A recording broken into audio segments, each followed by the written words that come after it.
दुनिया में अब तक का कुदरती तौर पर सबसे ज्यादा टेम्परेचर 10 जुलाई 1913 को अमेरिका की रियासत कैलिफोर्निया में मौजूदा डेड वैली में रिकॉर्ड किया गया था, जो कि 57 डिग्री सेंटीग्रेड था। सवाल ये है कि क्या टेम्परेचर की भी कोई लिमिट है? कोई चीज आखिर किस हद तक गर्म हो सकती है? इस पूरी कायनात में सबसे ज्यादा टेम्परेचर कितना है जो हम ऑब्जर्व या महसूस कर सकते हैं? आज की वीडियो में हम इन सवालों के जवाब ढूंढने की कोशिश करेंगे, तो वीडियो को आखिर तक देखिएगा और चैनल को सब्सक्राइब करना मत भूलिएगा। जीरो टेम्परेचर वो हद है जहां तक कोई भी चीज ठंडी हो सकती है और कायनात में -237 सेंटीग्रेड टेम्परेचर की आखिरी हद है। इससे ज्यादा कोई भी चीज ठंडी नहीं हो सकती, लेकिन हाईएस्ट टेम्परेचर का मामला इससे काफी मुख्तलिफ है। बिलाशुबा हाई टेम्परेचर की भी एक लिमिट है, लेकिन कितनी और कहां, इसका मुशाहिदा कर सकते हैं। ये जानकर यकीनन आप हैरान रह जाएंगे। खाना बनाने के लिए अमूमन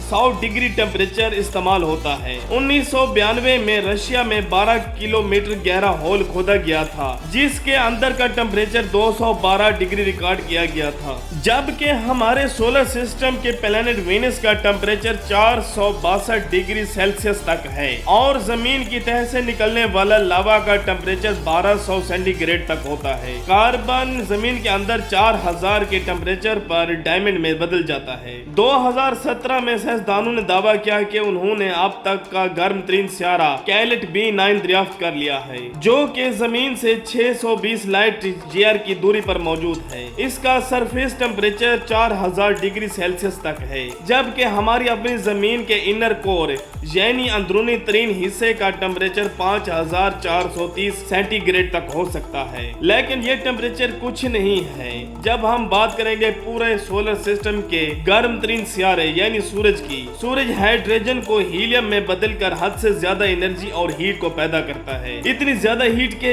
इसके सिर्फ आउटर सरफेस का टेम्परेचर 5500 सेंटीग्रेड तक हो सकता है और इसके इनर कोर का टेम्परेचर 1.5 करोड़ सेंटीग्रेड तक हो सकता है। इसी वजह से इसकी गर्मी पूरे सोलर सिस्टम में मौजूद हर एक प्लैनेट तक पहुंचती है। इतना मालूम होने के बाद अगर आपको लगता है कि इससे ज्यादा किसी चीज का टेम्परेचर नहीं हो सकता, तो आप गलत सोच रहे हैं। क्या आपको मालूम है कि न्यूक्लियर बम जब फटता है तो इसका टेम्परेचर कुछ सेकंड्स के लिए 10 करोड़ सेंटीग्रेड तक पहुंच जाता है और फिर कम होना शुरू होता है। हमारा सूरज तो एक एवरेज दर्जे का सितारा है, क्योंकि हमारे सूरज से कई गुना बड़े सितारे जो फटकर खत्म होने के करीब हैं, जिनको रेड सुपर जायंट कहते हैं, और इनके फटने से पैदा होने वाले धमाके को सुपरनोवा कहते हैं, और इसका टेम्परेचर 1000 करोड़ से भी ज्यादा हो सकता है। ये कायनात का सबसे चमकदार धमाका होता है, जिसकी रोशनी कई हजार लाइट ईयर की दूरी से भी देखी जा सकती है। ये चाहे हमारी जमीन से हजारों लाइट ईयर की दूरी पर हो, लेकिन इनके फटने से पैदा होने वाली रोशनी और हीट हमारी जमीन की प्रोटेक्टिव लेयर यानी ओजोन पर असर अंदाज होती है, जिससे जमीन पर कई खतरनाक बीमारियां फैल सकती हैं, यहाँ तक कि जमीन से सब्जा तक भी खत्म हो सकता है। लेकिन घबराएं मत, क्योंकि साइंसदानों के मुताबिक अगले 10,000 सालों तक ऐसा मुमकिन नहीं है। अब बात करते हैं अब तक रिकॉर्ड किए गए हाईएस्ट टेम्परेचर की। 2012 में स्विट्जरलैंड में साइंसदानों ने लार्ज हैड्रोन कोलाइडर के अंदर क्वार्क प्लाज्मा तैयार करने के लिए highest temperature 5,50,000 crore degree Celsius हासिल किया था, ताकि ये पता चल सके कि कायनात के शुरुआत के दिन में इसका टेम्परेचर कितना था और किस बुनियादी स्ट्रक्चर से ये यूनिवर्स बनी। ये इंसानी तारीख का अब तक सबसे ज्यादा टेम्परेचर जो कि जमीन के बाहर पूरी कायनात में नहीं देखा गया।